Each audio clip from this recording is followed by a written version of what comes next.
Your bread and butter long short analyst, right? Like somebody who reads 10Ks and 10Qs and maybe got a CFA or an MBA. Their biggest competitor is one, there are just a lot of them out there. There are a lot of there are thousands of funds out there.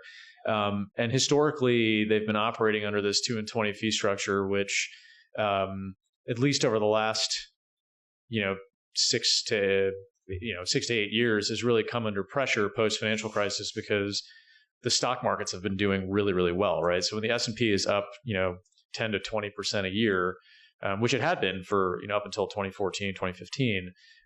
If you're a long short analyst or PM, that's a tough hurdle to beat, especially if you're charging high fees. So, a lot of capital has flowed into ETFs and passively managed funds. So the Vanguards and BlackRocks of the world, like that, I would say by far the biggest challenge for traditional active managers. I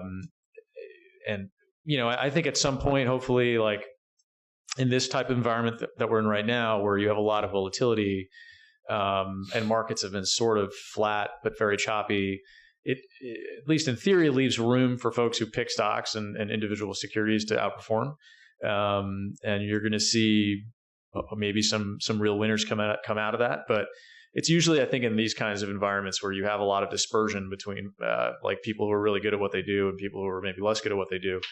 And maybe you see somewhat of a reversal out of purely passively managed type strategies.